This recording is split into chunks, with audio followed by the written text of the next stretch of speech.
Bonjour Pierre-Vincent. Bonjour Decade. Pierre-Vincent, vous êtes directeur marketing et e-commerce du groupe ECF depuis 2018. Est-ce que vous pouvez nous dire déjà en deux mots qui est ECF ? Alors ECF, c'est un groupe qui travaille dans le B2B et qui est le leader européen dans la fourniture de matériel et d'équipements consommables pour tout ce qui est restauration, hôtellerie et résidence de tourisme. Donc on travaille avec des gens comme le Hilton, Pierre et Vacances, et puis toutes les brasseries que vous pouvez voir sur Paris et en province.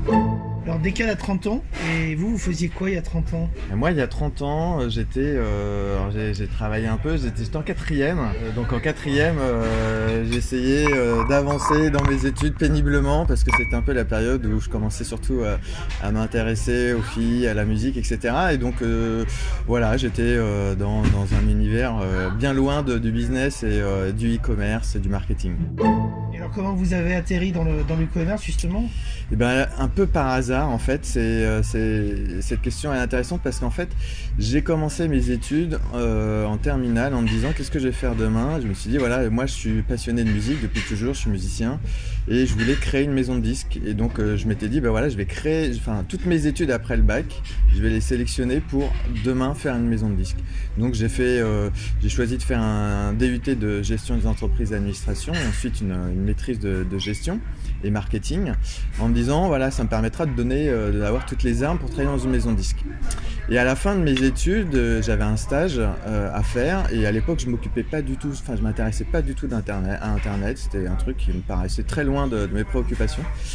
Et je me suis retrouvé à toquer à la porte de toutes les grandes maisons de disques et les labels indépendants.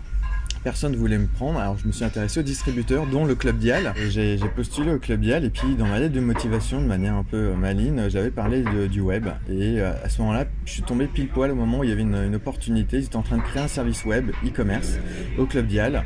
Et ils avaient besoin de personnes pour venir s'en occuper. Donc j'ai sauté dans l'aventure comme ça. Et puis c'est comme ça que j'ai démarré sur le e-commerce. Donc c'était en 2000, voilà, au moment où Amazon se lançait en France.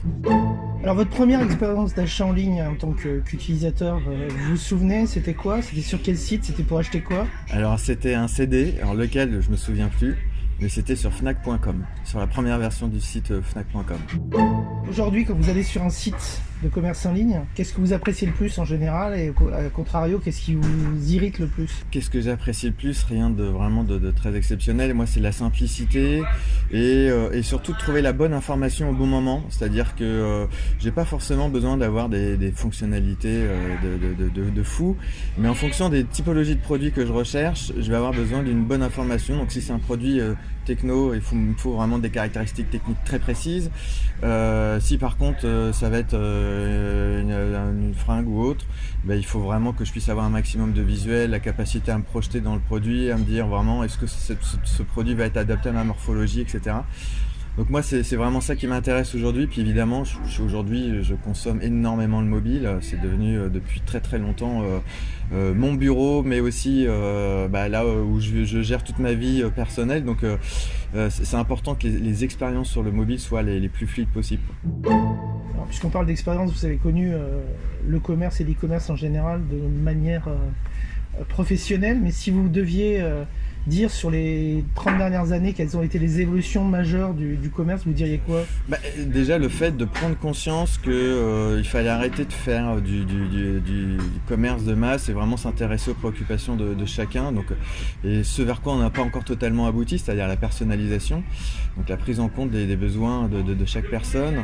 Ce qui est important pour moi, c'est que le commerce ait enfin pris conscience qu'on ne pouvait pas opposer web et magasin, et pour moi l'omnicanal est vraiment la prise de conscience qui a été faite au niveau global et pour moi une vraie avancée parce que ça n'a pas de sens de distinguer les deux, et aujourd'hui on voit bien que ça y est, maintenant tout le monde a compris que le client il a besoin d'une expérience globale de marque et quel que soit son canal de commande, et ça je trouve enfin une vraie avancée quoi. Et vous l'avez dit tout à l'heure, vous étiez dans le B2B, est-ce que vous faites un distinguo entre le B2B et le B2C ou les tendances dont vous parlez là sont valables dans les deux univers?